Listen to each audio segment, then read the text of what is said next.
Selamat bergabung dalam second batch SDGs Leadership Program yang saya yakin akan sangat menarik berdasarkan pengalaman di batch pertama.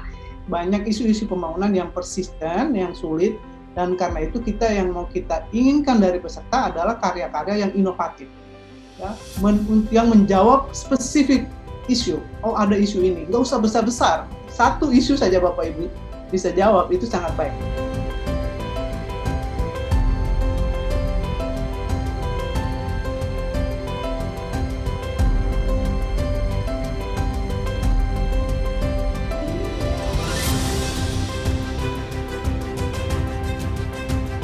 Momen berkesan yang saya alami selama 5 bulan mengikuti program ini antara lain, saya bertemu dengan kawan-kawan baru yang memiliki latar belakang yang berbeda.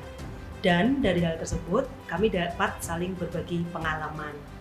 Kami juga mendapatkan kesempatan untuk dapat dibimbing dan didampingi oleh para mentor dan narasumber yang sangat berkompeten. Nah, ini yang banyak juga kami gunakan di dalam project-project sustainable project gitu ya, yang terkait dengan bagaimana kita bisa memasukkan semua variabel penting ya dalam kehidupan ini, yaitu sosial, ekonomi, dan juga tentu environment yang sekarang menjadi fokus dari SDGs. Dan leadership commitment ini kita selalu sampaikan di mana-mana. Leadership commitment ini sangat penting ya. Rakyat dilatih agar paham teknologi. Disitulah sebetulnya win-win solution kita ya, untuk membuat apa-apa yang kita buat itu sustainable. Kita mencoba membangun ruang aman, gitu, menciptakan ruang aman sehingga para penyintas ataupun korban ini dia bisa beraktivitas. Nah, ini elemen-elemen dari PES dan PESTER. Kenapa? Karena di lembaga pemerintah itu program-programnya, khususnya program komunikasi, itu banyak berkaitan dengan unsur politik. Dan ini kemampuan adaptasi yang terus-menerus ini hanya bisa, kalau kita ingin mewujudkan SDGs, itu hanya bisa dicapai kalau yang selalu belajar dan selalu beradaptasi itu tidak hanya 1-2 aktor, tapi sebagian besar lah, kalau tidak mau dikatakan semuanya ya.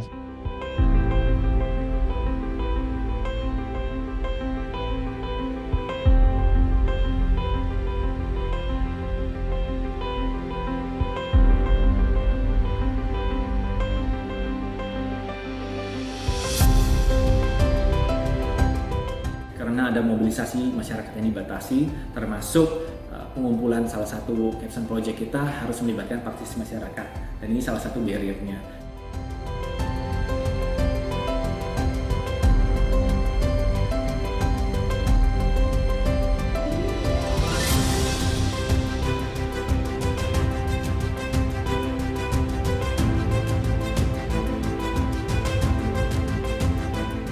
Dalam proses pembuatan proyek SDGs, kami di dalam tim memiliki latar belakang anggota yang berbeda, sehingga ini kemudian membuat kami saling belajar untuk mampu mensinergikan ide dan melakukan kolaborasi bersama.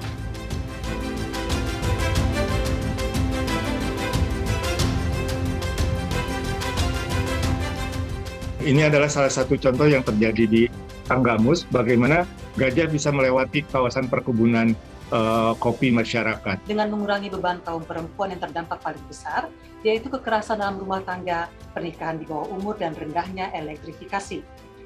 Di mana ada permasalahan utama, yaitu pengelolaan sampah rumah tangga yang tidak baik, kerusakan pantai akibat eksploitasi, dan penggunaan fasilitas dan SDM yang belum optimal. Kekerasan terhadap perempuan dan anak itu seperti fenomena gunung es, kasus yang dilaporkan lebih kecil ketimbang kasus yang tidak dilaporkan.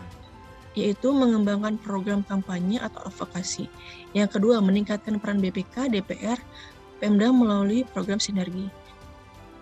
Banyak sekali sih ide awalnya sampai bisa kita mengklasterkannya menjadi 3 klaster aja, itu udah journey-nya udah luar biasa, karena biasanya kan memang proses pembelajarannya kan seperti itu. Jadi mulai dari sesuatu yang sangat umum, kemudian menjadi lebih sempit, bagaimana kita menggunakan instrumen-instrumen yang ada ya, dan Prof. Susi sangat bagus ya untuk mengintroduce banyak sekali instrumen yang bermanfaat.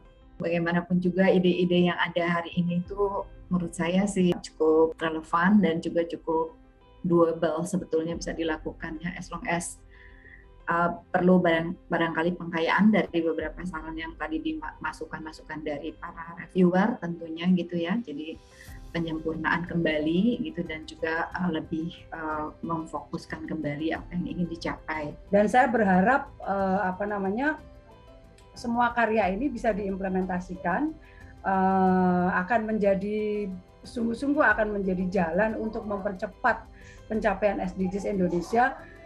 Meskipun kontribusi kecil di di desa atau di nagari, menurut saya ini bisa menjadi sinar ya yang bisa kita ambil untuk mungkin case study atau milestone apabila nanti Ibu Susi atau Ibu Vivi atau Ibu Ansa akan presentasi pencapaian SDGs di tingkat global. Program pelatihan SDG ini sangat bermanfaat bagi saya pribadi, yang membantu saya dalam pekerjaan saya, khususnya bagaimana mendesain thinking dan juga membuat sustainable business model canvas, sehingga program rencana kerja, anggaran, dan keefektifan daripada program tersebut dapat relevan dengan indikator-indikator daripada metadata SDG. Harapan saya untuk SDGs Leadership Program ke depan adalah bahwa program ini akan terus ada, sehingga akan semakin banyak orang mendapat kesempatan untuk berpartisipasi mengikuti program ini. Mudah-mudahan situasi COVID-19 ini segera berakhir dan rekan-rekan bisa berkumpul di kampus tercinta SD Akademi Indonesia.